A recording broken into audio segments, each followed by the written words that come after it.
Alternative Dig Talk. Real issues, real talk.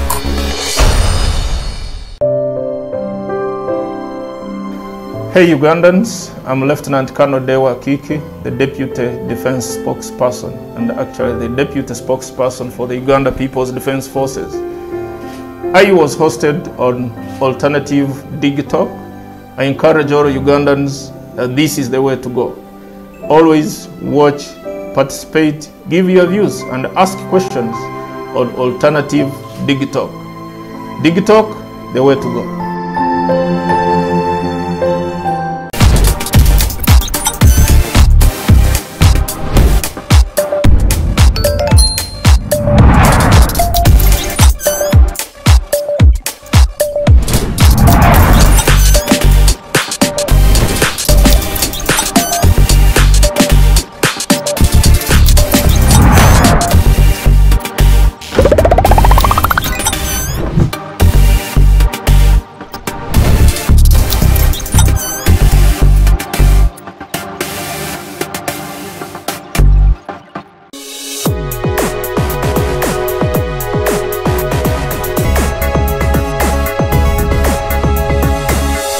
Alternative Dig Talk. Real issues, real talk.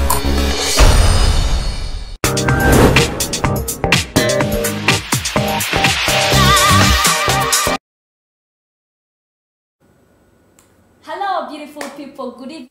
Welcome to the Snap Talk with your girl Tintenjo and the two beautiful Bambeja.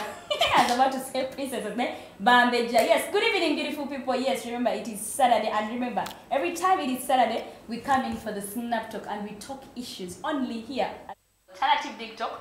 Real issues, real talk. Yes, today's topic is going to be about, as you know, by the way, we discuss things that are trending. We are seeing our kids are going back to school. If I'm not mistaken, it's on Monday that kids are going back to school.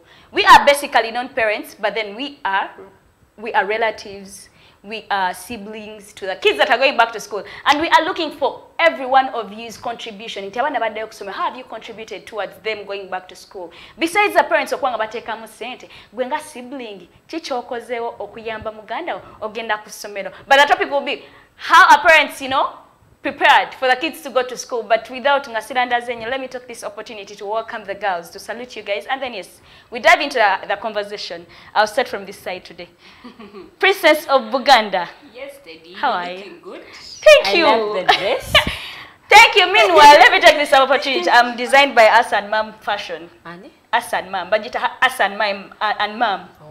Yes. Okay. The dress is nice. I love the earrings. Nita's jewelry. Oh my God. Kogacha segombi. But good evening, our viewers. Thank you so much for following us, for watching, for commenting. It's yet another Saturday, and we're going to be talking about something. So as you know, today wakawo ina brother wo ina sister wo ina mto wo obago kenyini oli mwana nga ogenda kudayo kusomero tulakayira. This is the place for ogenda sobolera okufuna information etegerekeka ate nakuyambanga nawe zeyo. This is Princess Luwede Lilian. Princess Luwede Lilian. You know, she makes me admire our princess. There is somewhere where she's all calm. For a copy, hey, this is Princess Luwede Lilian. I mean, you inspire me a lot. Welcome, Princess Luwede. You look fabulous, I must say. Thank you. Happy New Year again, because this is the second week of us being here, you know. Happy New Year. Happy New Year too. Happy New Year, Farida. Happy New Year. And you made them pink. Yes. Princess of Bunyoro. I'm polydected Yagamba. We are not parents. We are parents by responsibilities. I know, right? Yeah. By the way, responsibilities that we know. That full of davas that dead. It will not allow us. Ninganjagalo bala musako. Mwina abatu keret. Abatu keret deko bakoze batia. to see the deco. But because babeerako buli tulete buli shonje bateekayo ne bajja ne bala. Okay, ekyo kyonna kye bakoze mbala musaako nti mwebale kutulaba muli ku The Alternative Uganda ku Facebook page. Njagala just okubajjukiza tembanga mwabuze. Page yaffe eri The Alternative Uganda program jebula ba Snap Talk. Tugenda kubanga twogera abana baddayo ku ssomero gwe ng'omwana. Naddala gwabadde akola akasente ko okaterese kalyamu ku ssomero weguliddeko kuba kati abamu uniforms tezibatuuka waguzeeko ka uniform nogamba mami nze agenda ogula uniform yange gwe gula birala oba nze agenda ogula mattress yange oba bed sheets because abaana mubadde mukola bwabanga omuzadde abatta kugjaako ssente jjako naawe oyambeko taata abazadde maama mwena tugenda kubanga twogera omu ku omu responsibility bamaama mmanyi okwesuulirayo gwa n'agamba ate muguno omulembe abazadde mukola bonna bakola bamaama bakola n'abasajja bakola kati responsibilities zino tuzikwatire wamu ono alya n'oli alya yemere egenda naye ng'ate embaaniriza Farida Bikoberege mannya agange Farida Bikoberege mannya agage I swear by these guys like obalabirawo nti ono mumbejja era yadde Farida atandika atugamba title yeyo but nowadays okwera tandika ogikola actually I used to keep on wondering and I'm like why does Farida speak so calm like so legitly and I never used to get it straight but when I say associating with you guys that more I realize that I'm dealing with Bambeja so you know by default I'm also Mumbeja because you Mumbeja by association. Exactly. But yes, just like Farida just stated it, omuzadde aliyeyo. Like what have you done okulaga you prepared your kid okudda kusomero because I believe it's not about gwe kugula bintu requirements naza kusoma bagala chi sabuni n'ebutto n'ebikibu ibyo mbikuwadde genda osome I don't think that is the only I don't think that is the only responsibility ojakoza kusabuni w'abantu onzikiza mkwano gwa mutoro yatugambanga mbo tate yamugamba mbo dadi sukali oyo jasaba ku banno sabuni oyo funayo muti gumugu kumbala okitegeera so yes let's not stop at paying tuition for the kids. Let's know how have you prepared our kids. Namwe ba siblings abali waka have you prepared your siblings. Ngabadde kusoma abamu muri bakulu muri campus. Abamu amalosoma actually but you know by default due to COVID muchali waka mweyiye wanne. Oyambye wa muganda okubanga ndayo kusoma how have you prepared your siblings. Omwana adda kusomero. Igwe mukwano chichokoze ogwe ngagwe Farida agambye amukumwe mbadde mukola nesimanyi have you been saving oba just musenza muzidde bulinga you know bayino okwezula kantandike side ene yo Mumbejja ewe Buganda ngenda kwa ashanga in Mumbejja ewe Buganda should we start with the kids responsibility kubanga we believe abana abamba badde bakola and you find that bana abana abamu ba savings and we all know abamu they had not been taught how to save and all that so probably bade tibachikola and for you what's your view about that do you think these kids are more prepared to go back to school or like what would be your opinion about the preparation as they're going back to school bonga abana abana botunulira abana abamu wenjogerera abana badde tebana bakwetegeka kudda kusomero being honest abana bambadde like bali bamanyi bino bya kusaaga nchoke batugala bagenda tugulawo mu January naye otomanya bayinza okongezaayo so abana bamba badde sibetegefu kuddayo ku masomero botunulira ngeri abamu gye beyisaamu abamu alinga gwe kiguddeko obugu wabona bambe bagamba bannaye gwe uniform ye eruddawa naginoonya mu keese eno nabikula keese eri najjayo kino mama ndabika nagitereka na mu kisenge kyo so abaana babadde sibetegefu kuddayo ku masomero naye ng'ate buno bubadde buvunanyizibwa bw'abazadde okubateekateeka okubategeka babagambe nti okay mugenda kuddayo ku ssomero naye katulina okweyisa bwoti ne bwoti noonya ku bitabo bitegeke because waliwo kyaliwo n'abaana ng'ebitabo byayasemba okuwandiika mutamanyi gye biri ne notes ze yasemba nazo ngatamanyi gye ziri ngatakyamanya webiri kati bwebagenda kati sawa yakuddayo kusoma nga bamwe ebintu akyanoonya nabinoonye akyanoonya bwe yaleka engatto socks bwe yazireka because waliwo abazadde abamu akugamba nti togenda kudda kusomero paka ng'ofunye ebintu bye wali oyina noonya engatto bwe ziba tezikyakutuuka nga tezikyakutuuka ozirabeko tuziwe mutoowo socks zo ziriwa ojja kujja otandika nezo embeera si nnungi nti okay uniform tekyakutuuka eriwa olina omwana gwosobola ogitunza nakuwamu ssente oba gwe n'ogulamu endala ebintu ng'ebyo naye nga n'abaana bennyini bwetwogerera abaana abamu sibeetegefu kudda ku ssomero so bubadde buvunanyizibwa bw'abazadde okubateekateeka okubategeeza nti okay mugenda kuddamu kusoma and do you think they are prepared have they really prepared the kids enough for them to be ready to go back to school some have because waliwo abaana adde nga basomera ewaka kati abo already badde nga bateekebwateekebwa nti saawa yonna oddayo ki ku ssomero unlike banene ababadde nga ewaka nga nga be bamanyi ekifa ku kyalo yannyuka buli kimu abamu kati badde batandise n'okwekolera so abazadde abamu awudise abamu bagezezaako okubateekateeka naye abamu tebabateeseteese waliwo abazadde abamu abamanyi ekintu kimu kusasula fees nga kyokka kyamanyi mu bulamu bwe amanyi ono omwana ajja kwetaaga fees ng'azikuwa ne kiggweeraawo naye nga gweokuddaawo akubuulirira akuteeketeeke akugamba nti mwana wange ogenda kusoma naye ku ssomero ebintu byakyuseemu sente kati naawe ozaye bwe tubadde nga tuzinoonya mu holiday eno kuba waliwo abanadde nga bakola ne bazadde bawe nakutegeeza labe bwe tuzinoonyeza munnange soma munnange kola bwoti ne bwoti abazadde abamu ebyo tebabikoze nti omwana ajja kuva eno gy'avudde atomere essomero aliyingire buyingizi so agenda okuva eno jjukira abaana abamu nga bwekugaba banamu badde bakola kati oli abadde akola obwongo bwe bulowooza nnyo ku ssente n'okusinga bwe bulowooza ku kitabo agamba naye kati mbadde nsoma kukola ki kufuna mulimu nfune ssente kyokka wali mbadde nzikola towuliddeko n'abaana abamu abagaa nti nsiga akuddeyo kusoma genkuteeka ssente then buli kimu kiwedde naye ng'omuzadde obadde olina okumanyisa omwana ono nti okay wadde enookoze ssente ozikoze naye okusoma nsonga nkulu nti obwonaaba tosomye ezo ssente zogana nti kati saawa zino nnyingi z'omutwalo buli lunaku oyinza obutabeera ku mulimu ogwo forever okiwulidde n'otuuka mu maaso eyo obanga ebintu ne bikyuka so abazadde abamu nze nga bwe ŋŋambye nti abamu babategesa abaana nga baddayo ku masomero ne bababuulira naye abamu tebakoze eki tebakikoze ovuiki bano abatakikoze waliwo akatyabaga ke bataddemu abaana bano nti abaana abamu babadde sibateeketeeke naye kati agenze mu ssomero ebintu kati ate biringa ebizzemu okukyuka today morning I read somewhere a highlight whereby balaze omwana yakomentize suicide due to omubuuza esimu enseereza wagijeewa just like that. And in my head I was like, obone yasobodde okwetta, how many kids are even ready to go back to school? And if they are not really ready, how is the government or the parents or the society willing to help these kids? Actually, Tenjo, before the government comes in, omwana ono abeera waka.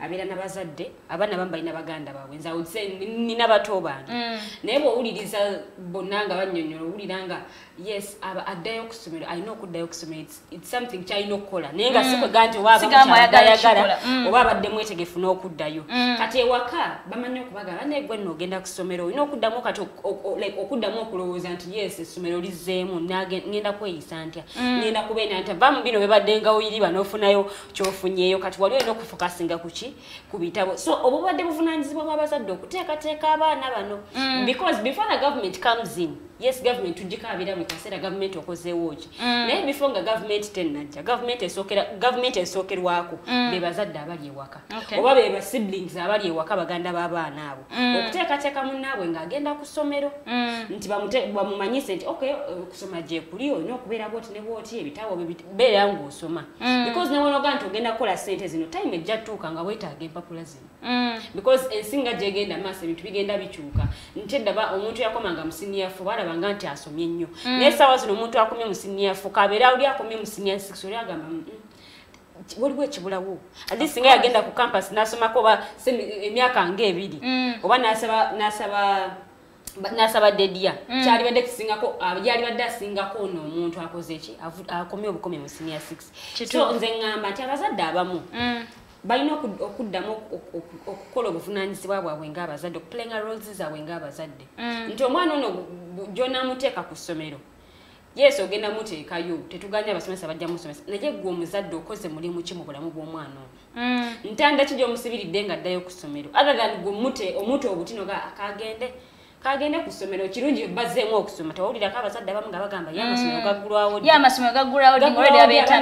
abaana babadde bwe bati ne bwe bati obanga agamba nti guno gubadde mugugu gobadde oyina kati weetikkudde gugukoze eki but to some extent abaana abadde mugugu nawe wenyini njagala mpozingire bana mulumiza abazadde emitwe to some extent I understand the parents positions naye tenjo abazadde abamu bategekera abaana baabwe ne batabategeka okay nti ajja kufuba nnyo gani yes akola okeera ku makya okulukolerera abaana naye kinuma nnyo okuba nti abaana obakoleredde buli kimu okibalekedde naye nga tobategese tobabulidde nti sente zitambula bwezi ne bwezi tozisasanya bwoti ne bwoti beba abaana nti omuzadde oluvaawo byonna ebintu atunda kimu ku kimu ya ekintu kyalowooza ekintu kimu sente naye nga gwe omuzadde tewategeka mwana kumuga nti okay sente bweziri naye sente zino zibeera bwezi ne bweziti omuntu weyisanga bwoti ne bwoti ng'olina sente. But I think when the COVID given a fact about it for so long, parents have really tried.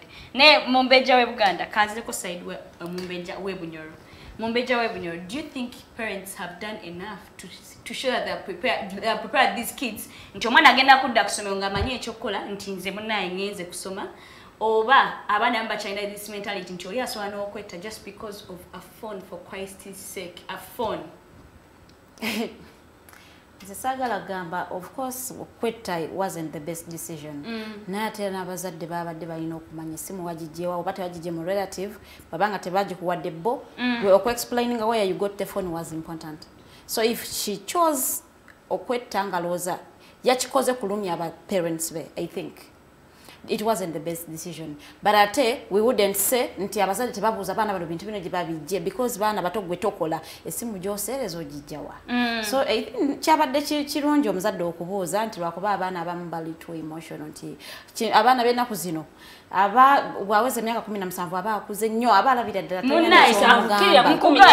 twafuuka bazungu ennaku zino edda ng'omuntu okubeera an adult it is 18 nowadays omwana abeera 16 nakulaga the old enough 16 kirirako mu 13 kasita ayingira mu teen awo kasita ku myaka gye kugendako akagambo ka teen alabira nti akuze 13 okutandikira ku 13 awo alabira nti nze ndi muntu mukulu sikulimba naye covid bwe yajja buli kirungi kibeera n'ekibi okay yali mubi era akyali mubi because tokyali naye yajja n'ebirungi nti abaana bali mu masomero kati mubaddeko ewaka for 2 years now you can know the importance of education bw'oba tewalina bipapula for 2 years ononyeza omulimu gwa office gukubuze buli bw'olaga bagamba later do you have a certificate, do you have a degree, what do you have? I have a senior for pass slip. Are they called pass slips? Don't tell me even forgot they are called. They are pass slips. She even forgot already how they are called. You're reminding me. Senior for certificate. Neka tuwaliwo wajino nanga kusoga. Kanga there pass slip yange. Yes. Reminding me I used to forget to tell my kids and I'm like, Mpozi, how long are your lectures? And she's like, but nah, it's better classes. I'm like, sorry. But then like it's lessons actually. As lectures, you know.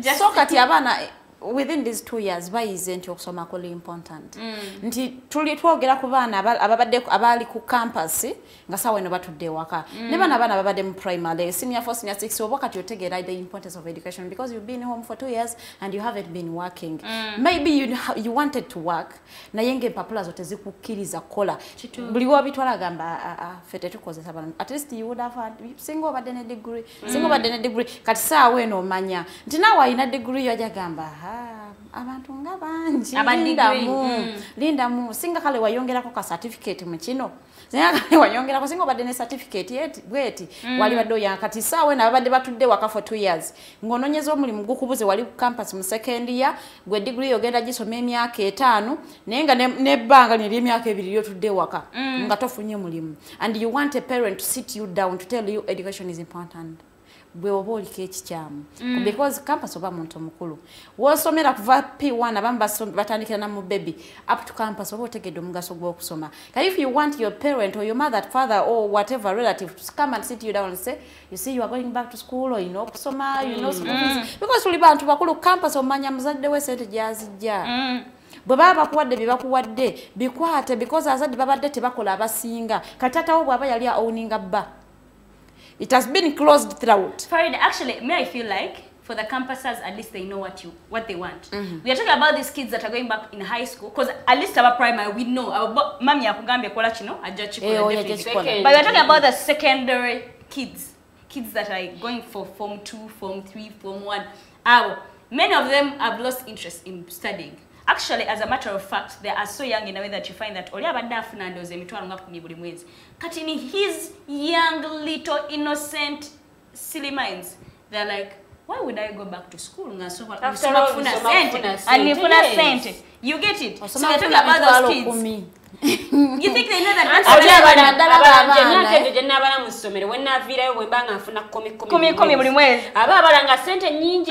Yeah.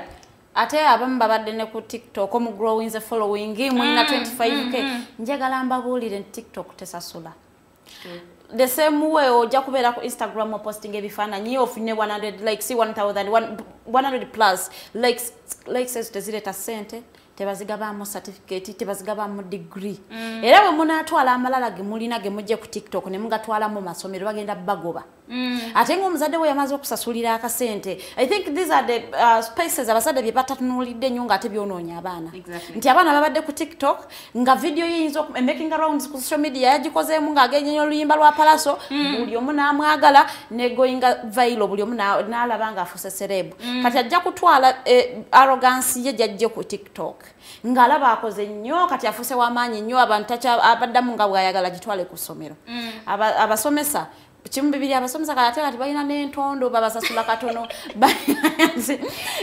bakugobere ng'ate sente ozisasudde amasomero tegali mu kukkiriza baana nga tebasasuddeeko half school fees kati omuzadde ajja kukuwaayo sente ze mu bulumye ate gwe otwala amalala ku ssomero bakugobe punishment eyo baba gwe tekuluma kuba tolina kyoteeseemu gwokera bukezi ne bakuwa bye bakuwadde n'ogenda ku ssomero omuzadde ateekamu buli kimu yalumwa because ateeseemu ebingi ne hope gy'aba akulinamu oba ogimemetudde ogikubye wali eri so abaana ba senior to senior 1 nze banaye twasomanga nga tutegeera like we would really understand nti tata wakutuuza wali naye nga buli kimu kyayogerako okiraba nga it's not like rocket science byayogerako you are just imagining them nga buli kyayogerako akiraba so I want parents to sit down their kids babagambe ebintu bino nti sentence ijja wano nawe olabawo ate kiba kirungi nnyo omwana n'ategeera taata sente gy'azijja nga bakozeeko wamu n'amanya nti ne bw'atakolako naye wamu ategeere taata omulimu gwakola taata akeera ku makya n'afuluma ewaka ssaawa 12 n'akomawo 2 ez'ekiro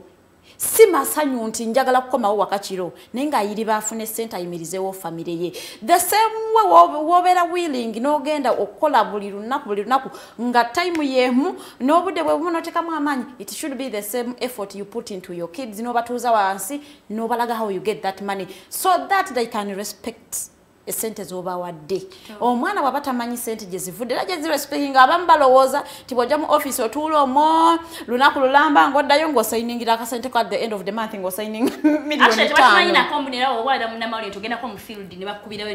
tebakimanyi if you are unemployee nti boosi gwakuboggolera tebakimanyi nti boosi akuyisaamu amaaso n'akuwawula notabeeranga muzadde notabeeranga musajja alina amaka so ebintu bino buli w'obiyitamu biraga omwana wo mulage sente gy'ozijja nti togenda kusinikayo manyo ne bakuwa sente omwana respecting esente z'omuwadde nti taata wange yeefiiriza bingi ffe taata waffe yatutuuza nga natugamba olaba nange njagala okuvuga emmotoka ey'ebbeeyi ate njagala okwambala suit ez'ebbeeyi it's not that I cannot afford them nzisobola ozeegulira naye njagala mubeereko ne kye muli mu bulamu the reason why I use my money to pay for you mugende musome so nti akulaga nti ayina byayagala naye abyefiiriza ayambe gwe obeereko ne wootuuka mu bulamu bw'ensi so I want these parents to have real talks with their students, with their kids, such that tebakubiikirira bintu babyogere the way it is abaana babitegeere nti omwana anaamanya amazima ajja ku respectinga sente za taata bataata bamu bali ku kyeyo you even hiding the job you are doing omwana mugambe munaye nkola bwasikaali yadde ndi Dubai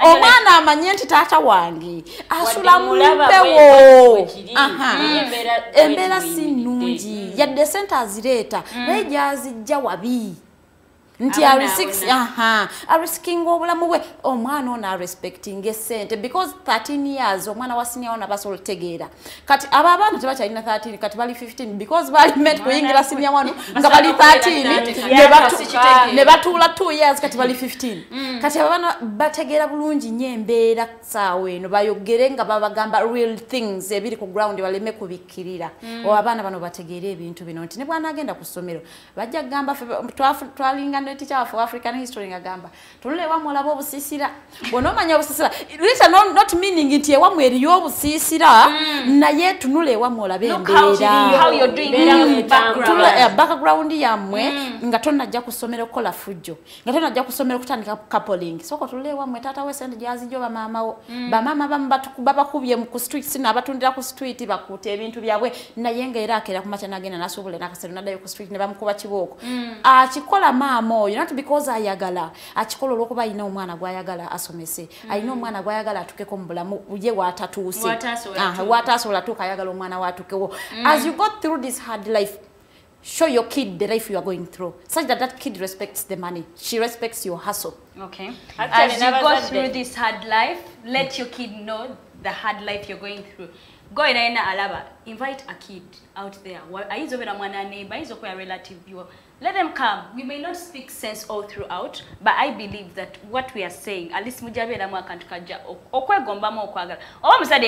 share the link so they're able to know, show the parents, rather their kids, and we help the society, because I mean it's a coming generation. Yeah, it's a that generation, so we really need to help these kids, and they have faced something that all of us are above them we've not faced. You guys staying out of school for 2 years, no having that zeal to go back, it's not something. You need someone to guide you for sure, and we have got to guide our kids. Yes, invite friends, share our link, share with people that you think this information will be helpful to them. Farida Bagambi, omwana, have that talk with your kid.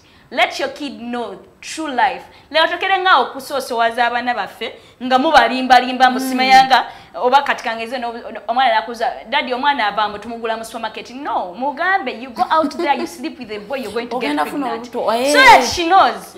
Yes. So tulekera okubika ebintu ebimu abana society wetu say right now they need to know facts. Omwana akugamba daddy neta kino ngenda kikugulira nga pesa ketwena se mugambe sina sente nesa mukama obampe sente otandika okwewola so than hiding stuff out of them. Covid yona abantu abamba bayinigirwa abamba gamba bakisusiza bazze nnyo mu bintu bino ebya omulembe gukyusa omwana waddemu okwata essimu ku myaka gy'asobola ku myaka gy'ayagalirako kati waliwo abaana abamu kati ngoye yesse abazadde badde baagala kumanya omwana omuto essimu wagijjeewa.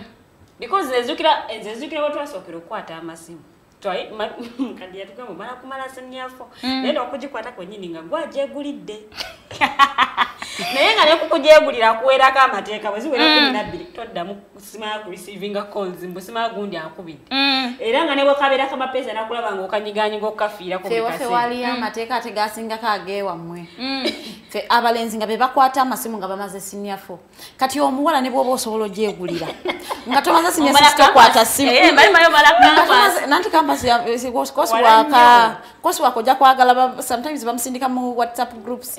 Naye nga tomaze senior 6 omwana omuwala ne bwoba wafunye sente nga wazikoze nga alaba nti zabadde ntuyozo mama tokkirizibwa kwata achalenze zikire wafe yasoko kwata simu yali Brenda yazisonderanga kusomero yadda n'ekikebe kye nga kiri mu sente ati omwana asondera kusomero mama muja ajamya sente agati nga kuhasebera kusomero solo sonda naye lutalo lwaliwo lwakumukiriza jigula kubanga mami yali yatuwaka kwa kulizo nti ku senior 4 we mujjo kwatira amasimu kati amaze senior 4 yasunzeewo sente za yagala jigula olutalo terwavaawo mama tokkirizibwa kukwata simu nti mami jjukira gwe watugamba bwe tumalanga senior 4 tokkirizibwa kukwata ki amasimu naye kati ebintu bikyusa omwana ali mu senior 2 ayina essimu ejjula n'okusinga eyamukulu we okuba ey'ebbeeyi ga yamukulu we abaana bakwata zi iPhone 1 n'aba senior 3 sinyatu ne wabuza omwana omuto sente yazijjeewa naye essimu ajeetaaza ki ku myaka egyo ajeetaaza ki nga nebuuza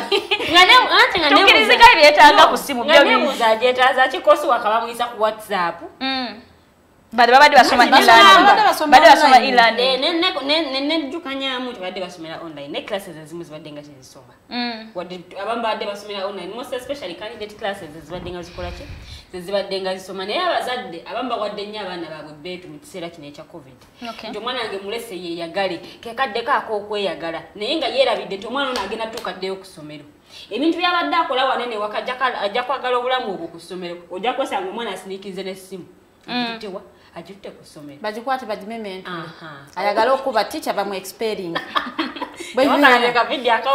bakwatanga n'amasimu nga bagireeta ne bagamba leeta teekawo wansi ne bagamba leeta ettofaaliri gwote nnyini gwaje ekubira n'ogisuulako neyatika noddaali ne bagamba ddayo mu kiraasi obulumi obwo obanga essimu eyo wagyegulira obulumi obutegeero olaba egwa bugwi nga tukigenderedde nonyiga n'owulira ng'ofa kati imagine nga gwakutte ejjinja nolikashika ku simu nagamba naye mukira as if nothing has happened and osome so okwewala ebyo don't sneak your keep your phone at home because kusomera mugenda somera ku masimu keep your phone at home oja kugisanga ate abazadde mbeere basaale nnyo omwana muganda esimu gireetewa kyabasooka okuwa leeta esimu teeka wano agikuddize kuba gwe wagimuwa agikuddize mu byoleme kuba mutuuka ku geti ng'omubuuza esimu ogiteeseewa agenda kugamba ngireseeyo naye nga yagisiniikiriza exactly Mane mumejo ina experience vitu ya chaka wasinikinga abasisi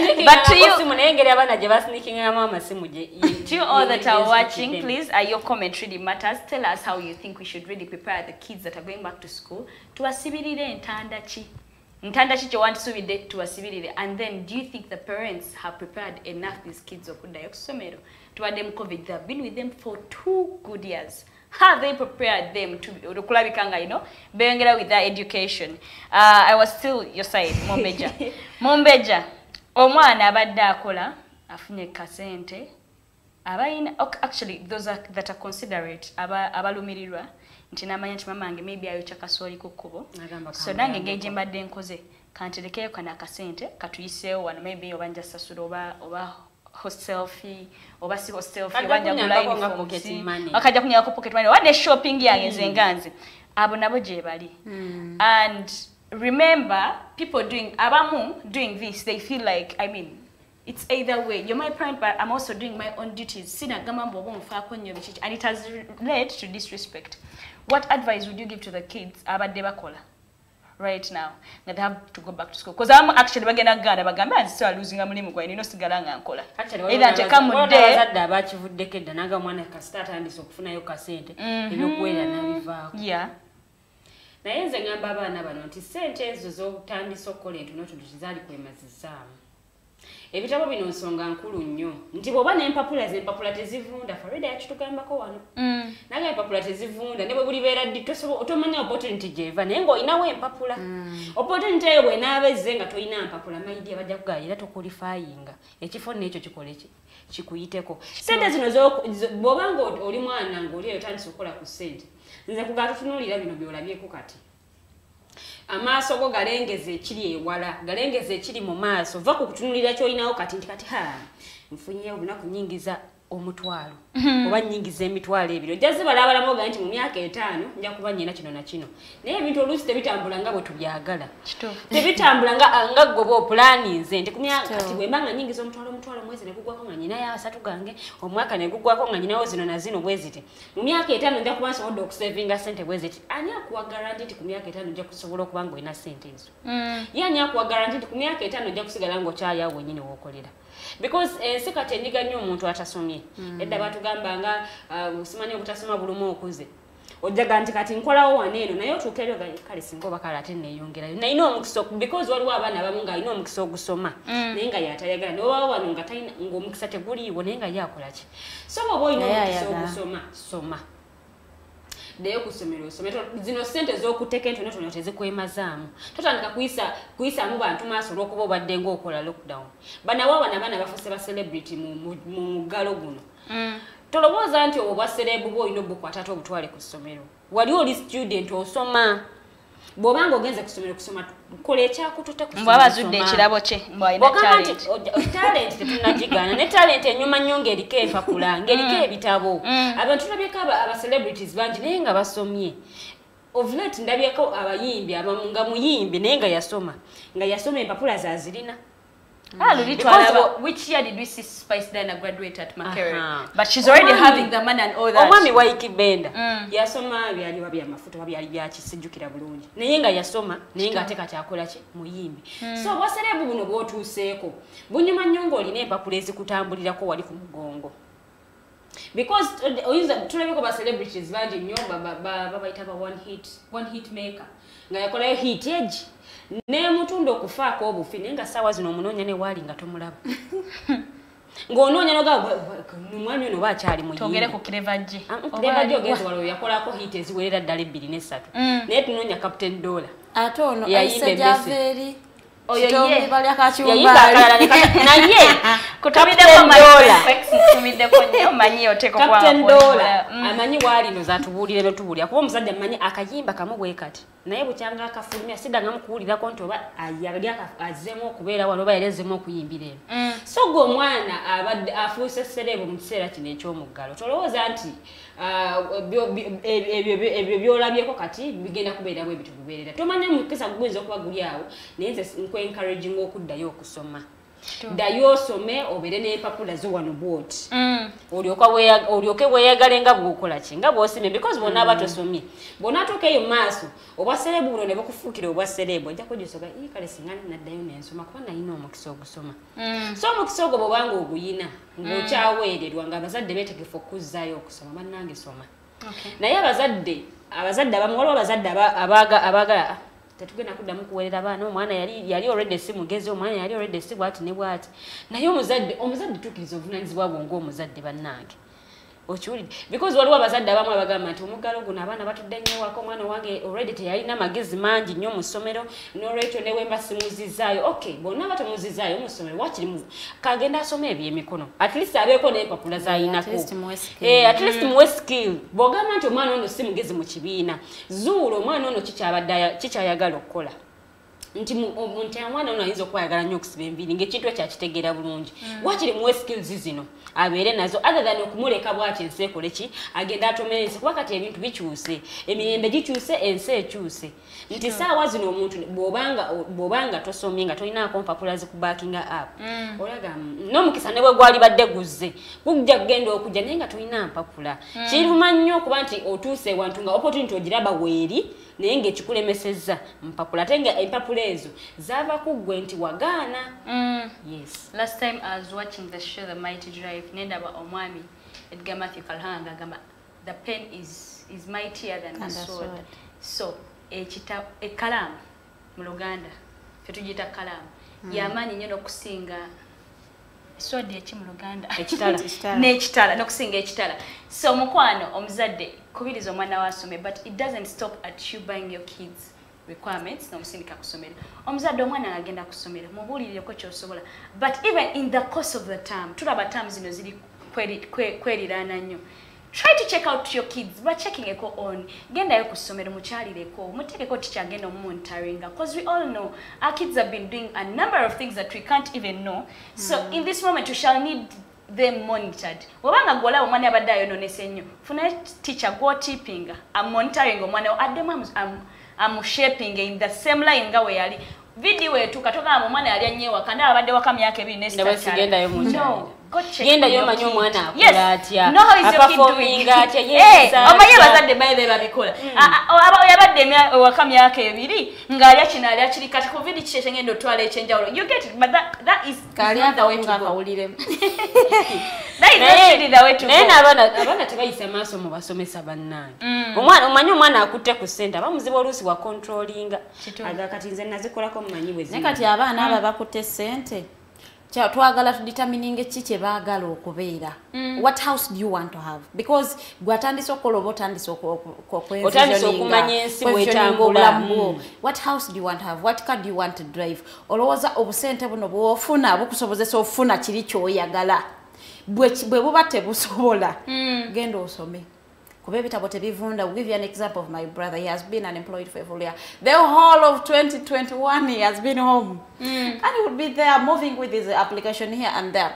And guess what, in this January, today is 8th. Yeah. He has received 3 offers from where he applied in Abamuyita to go and work. Like, hi, we have approved your application. Could you confirm whether you're ready to start work? Nenga, it is a full year he has been at home. He hasn't been working anywhere. But 3 companies have called him. And like, I mean, katisa, you have to kill Zbani Abakuwa. Sente nyingi. I would go here, but are they giving me what money do I want? So kati gwena wali mukola esente zoli nazofuna bo mutwalo 10 osobola okuvuzisa emotoka joyagala ovuga. Actually what was can that money buy you can that money buy you the house you want? Or can it help you build the house you want? Bweziba tezisobola go and work. Ate omuzadde bwaba tayina sente zikusobozesa kusoma. Nengo badde okola ngoyina ka sente. Tosomera mama wo. tosomera mama otosomera tata otosomera baganda bo baba tobo weesomera wobo ina sente yongerezako kuza mama z'abasobodde genda osome bwaba mama tasobola boarding don't pressurize parents bateeka mu bintu bye batasobola bwabatasobola sente za boarding banaye mutambule ffe twatambulanga move and go to school and study because ojja kwagala okubeera mu boarding nga mama tazisobola azinoonye first term second term zigaane or dropping out of school ng'ate kyali yali badde asobola okufuna essomero ery'okumpi n'akuwa n'ogenda mudde n'osoma and parents abatasobodde there is organization that are offering half bursaries what bwobanga naawe obusobozi bwo tobwekakasa tunoonye these organizations tugendeyo tulondemu mu masomero yes tulondemu tugambe kale lino nja disobola bansasulira kasatu nja sobola sasula asatu omwana asome banaye abaana bayina osoma muno mulembe gwa kusoma teriyo gamba mboza wange ate nkiraba n'amagezi talina bulungi kamutandikirewo omudaala gw'ennyaanya ennyanya bannange buli omu atunda nnyanya we are not saying nti si kirungi okay mutandikirewo nga ka side business naye omwana muleka agenda asome it is the only way jagenda okumanufacturing through life mu Uganda eno kati saawa eno olaba obeera na degree n'obulira nga toyina kyolina because went to school and they have exactly kati waliwo bana abazadde manyi omwana nali musuubiza omutwala mu boarding naye toyina sente. Don't pressurize yourself because these kids understand. Mwana mutuze mugambe omanyi nali ngambye ngenda kutwala mu boarding guno omwaka naye sente zibuzeemu kati tugenda okola ogenda kubeera osomera waneeno ngenda sasula sente za transport waliwo zine motoka ezijja speaking abaana ne ziba dropping ogende osome other than we munekaliga ku bintu bye mutasobola nti ojja kubeera okolera school fees na kusasula rent sometimes ne school fees yingira mu rent bakubanje rent bakugobe mu nyumba naye ngate you had time to strategize omanyi nti gwalai school fees wa 2M buli mwezi sijja musobola buli term oba school fees we mitwalo 8 sigenda musobola nenga aliwe somero litolana kwataana omwana munnyonyole these kids understand bulungi nnyo ate abazadde abaana bemututte mu boarding normal is going there nga n'omwana tomugambye tomulaba na kumulaba fe batugamba nga bugambi tatamu abaddeko wano nga tatulabye nga atatayina ne kyabalekedde ajja n'alaba class teacher wamwe n'amugamba byamugamba ne bamwasesingira n'atambula n'agenda n'addayo nga tamanyize nakubanyega it is not mandatory mbu ogenda ku ssomero oyinotwalira omwana ebintu bw'oba tobirina go and check on the performance of your kid ayina empisa embi oba talina sometimes abaana bano baba n'emisango miyitirivu ku masomero naye nga tebabagamba gendayo nga n'omwana tamanyi oyogere ne class teacher w'omwana akubulira omwana performing atya weyeetaga mu coaching abaana bano coaching tebeera yakwejalabya bw'aba ayina essomo lyayinamu obunafu muteka omusomesa yakasente ayongeremu amaanyi kwona omwana because kyonna kyobala kiyamba gwe mbukadde omwana wo wasoma nafuna akalimu of course togenda kola ngoli wa myaka 6 omwana aba yatandise dokola basobola okulabirira so se tubagamba bamama balina akasente nga tata sawe ntalina sente ono omwana wo kwata sente ziwo omwana addeyo ku ssomero there is nothing like embunkuola as if ono si mwana wo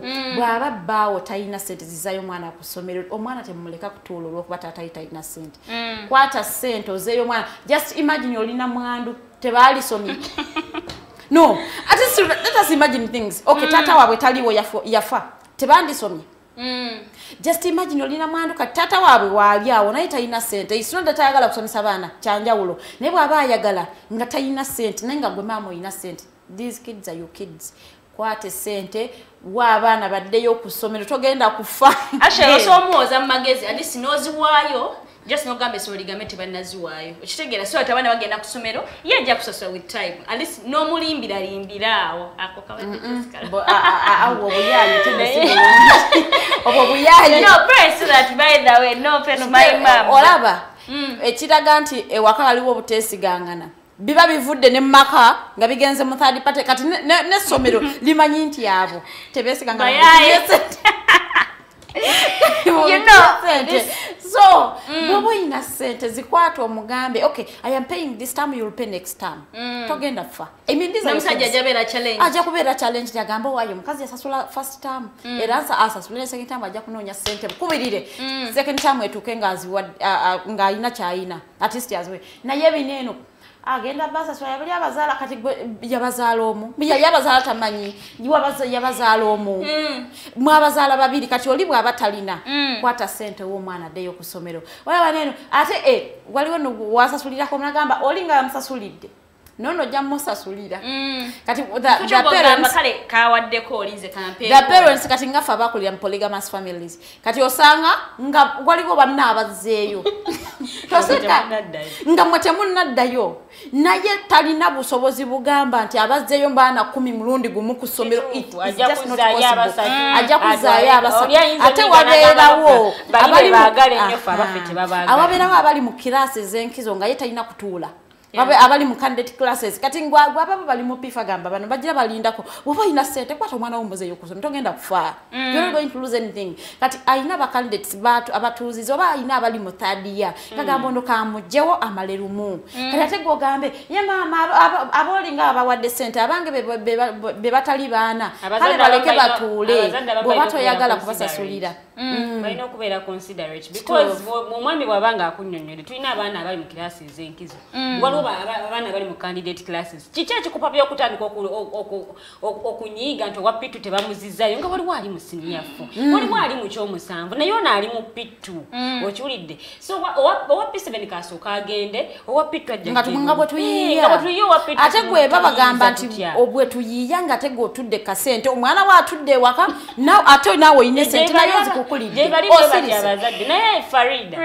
nze mbadde nsaba abazadde bateeketeeka abaana omugalo guno gututte emyaka 2 abaana bangi bayiza emize egy'enjawulo tulina abazadde abamu abaweereza abaana mu bisulo naga kati ng'alabye ddala ninga yeetikudde omugugu naga kabeereri abasomesa bajjamu ngonjulira naye ku ssomero nno gyagenze waliyo abaana abava mu societies ez'enjawulo bali raised by abazadde gwe be tutamanyi kubanga buli omu aparentinga bubwe kati omwana ono ajja kujja ku ssomero ng'alina empisa njogera n'omukyalo omunganga ne mugamba ogamba abaana batabuuza gwe ababa oyina abaana bangi balinga 5 bakera ne beebuuza bwe baba abaana bo tebakera ne beebuuza like you slept in the same house naye abaana be bakeera babuuza taata ne maama tebabuuza bannaabo they think it is okay and for you the parent you also think it is okay don't expect that kid kugenda mu dormitory akeera abuuze munne because yamanyi babuuza bakulu n'abaana mubakuza mubalaba omwana muto addamu mutu omukulu like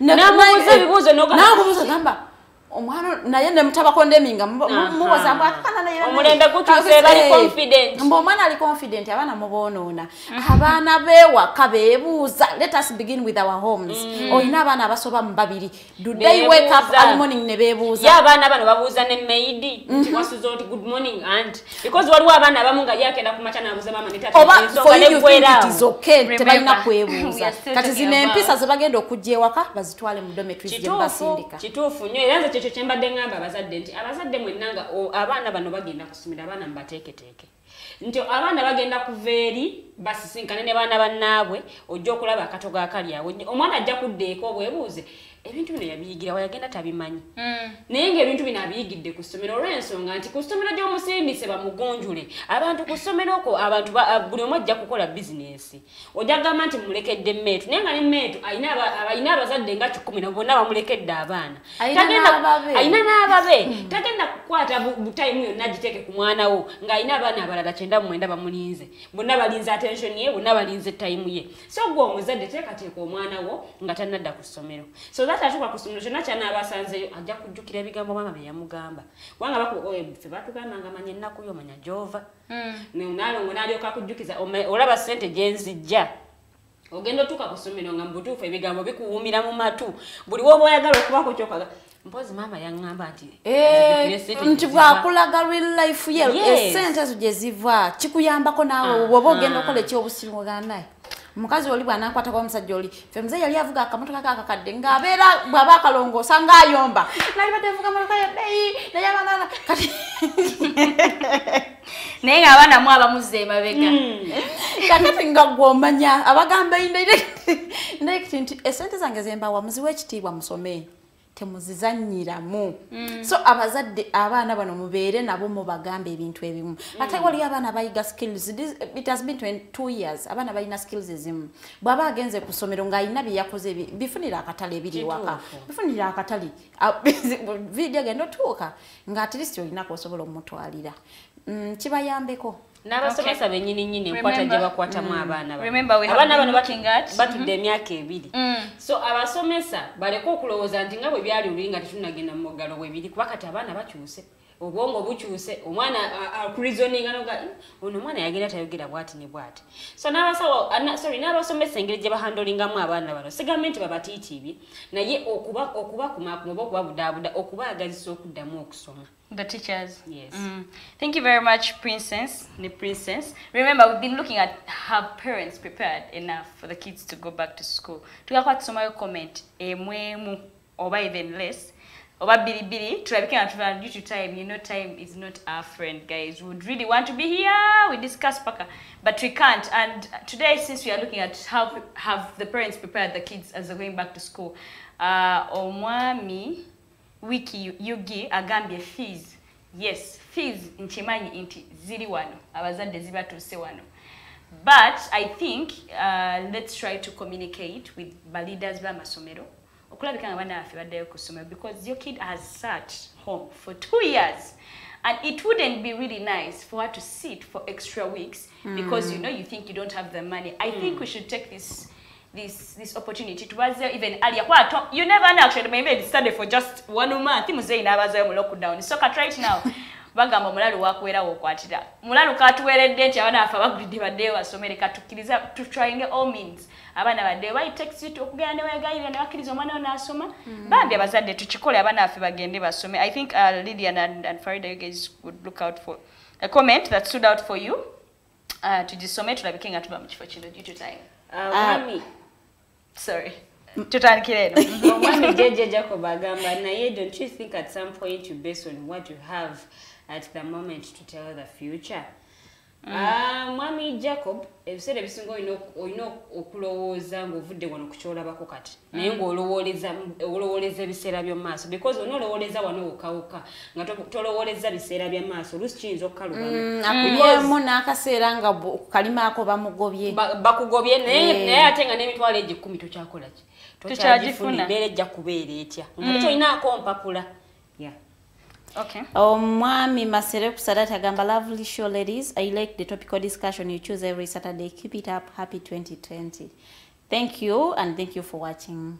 Thank you very much. Mwami Katumba Gerard agamba thanks for the show. Yeye bwatu bweyebaziza. Naye ku luno webakomawo siddamu kumuza. Wabyo nagaye naye kuno webakomawo taddamu kumuza. Ekyogamba bana banakomawo ku mulundi tajja mutwala. Webanagala amasomero mwana togenda muza kusoma. Tokola ntondo munnaye kyekiriwo. We just have to learn to live with this COVID year. Tudumba nti ne bagamba mu mutwala yasomeye ennaku 2 n'avaayo. You use the opportunity you want no mutwala no mujjayo no mutai, and he continued and said that is still wiki Yugi Nagamba. I love you guys. We love you too. Effie, thank you very much for watching. Mama Elsie, my dear friend, thank you very much for watching. Yes, we missed you. You're saying you're back today. Banai time. Wiki agamba Farida timu kuyambagana kituufu banai tuyambagane mukana akaseera kabi. Kabi. Na njagala okubira omulanga abantu b'amasomero banayi mubeereko at least ko abazadde mbakwate we understand nti namwe you are trying to rebuild muyina amabanja amasomero gabadde giramu mwetaaga ku repaintinga mwetaaga sometimes furniture yayononeka n'abazadde mbawulirizeeko at least bw'aba aleseyo ka quarter of the school fees omwana atandika okusoma. What is that? Akatalekeka abakazi esente y'ekikyala kaseera eveeyo ekole ku baana okudda ku ssomero. Abakazi esente y'ekikyala I like Farida the way she anticipates stuff. There is somewhere you wabera nga yagala equality. I think you're a true feminist. I like how you anticipate stuff. SC, thank you for watching. She says hi, Tixie. Hey, okay. Thank you very much for watching, my dear friend. I love you. She's watching from Dubai. And then remember, thank you very much, you guys, for watching. I love you dearly, SC. Mami J Mumbeja akatalekeka Farida agambye sente ekitali vero simanyi lutalo lwawakudde gy'amaanyi gy'agadde naye mwebale nnyo bamikwano mwenna ababaddeko nze obubaka buno mbuweereza abaana bannange abaana mu respectinga amaanyi g'abazadde ge bateekamu okulaba nti musoma bw'oba otuuse ku ssomero bannange soma leka okudda mu muzannyo okiwulidde then n'abazadde abaana bano mubagoberere gye bagenze ku masomero togamba nti mutadde mu kisulo obuvunaanyizibwa bwange ate mbwe ekikuddeko mbukwasizza abasomesa abasomesa si be bakuzaalira omwana ono wuwo nti omwana ono bw'anayonooneka abasomesa tebajja kukaaba nga gwe bw'onaakaaba obubaka mbuweereza bazadde then n'abazadde abasajja bane mubeere nnyo mubulamu bw'abaana bammwe most especially tulaba ne abazadde abakazi nga be babeerawo n'alaba n'afuba okulaba ng'omwana asoma n'afuba okulaba ng'omwana fiizi amufunye yes babikola naye abazadde abasajja bane mubeereko mubulamu bw'abaana omwana awulira nnyo amaanyi n'alaba nga muzeeyi yazze ku viddi n'amukyalya n'abuuza kati Farida atugambye taata we yeyajjanga n'abuuza omwana wange apafominga atya bw'okiraba ekyo ng'omuzadde omusajja yakikoze ogamba olabye ddala ng'omuzadde oyo afaayo because meetings zino ez'amasomero wabaayo bakyala so abazadde abaami banaye nammwe muplayinga role y'obuzadde temubirekera bakyala bokka nze Omumbeja gwedde Lydia Omumbeja niwedde Lydia ntwenza nnyo You know, Bonona, why you get the birthday just blows up Magezi. Thank you guys for watching. All of you that have commented. JJ Jacob, big up Snaptalk. Thank you very much for watching. Essie, thank you for watching. Omami Sadat, thank you for watching. Thank you all guys that have watched today. But nice. Sorry, I can't mention all your names, but we are forever grateful. But I would encourage you guys out there, share this link with whoever you think it may, help. Abana baina just days, not even weeks or a week, just a few days to go back to school. Actually, hours, like she says. 24 plus it's my summer is then so yeah but guys, thank you very much for watching. It's been nice to have you guys here. Remember, usually every after Snaptalk the following day is a Sunday and you have the Elisori Mkulu. That is the biggest version of Snaptalk into Antuja. We advise you fenga bavubuka nebamwe kati nitufuna bali abali experience ababitamu n'okusinga ffe she has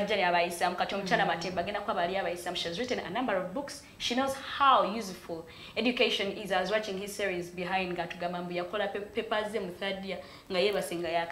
so such people know really how education is really important. Guys, you should watch tomorrow's show. It is going to be really nice. Edisola Mukulu is the way to go. It is still your girl Teddy Tenjo with the two beautiful Bambeja. Yes, remember every Saturday we come here and anticipate, issues.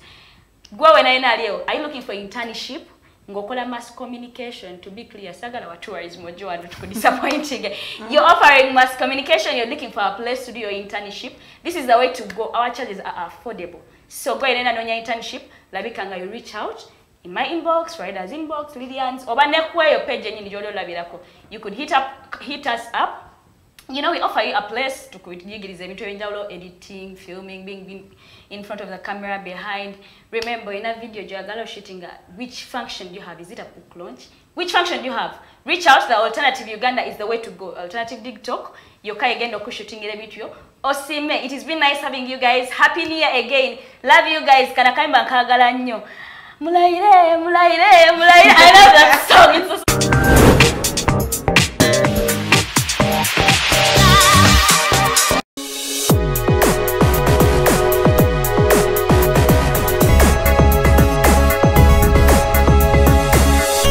Alternative Dig Talk. Real issues, real talk.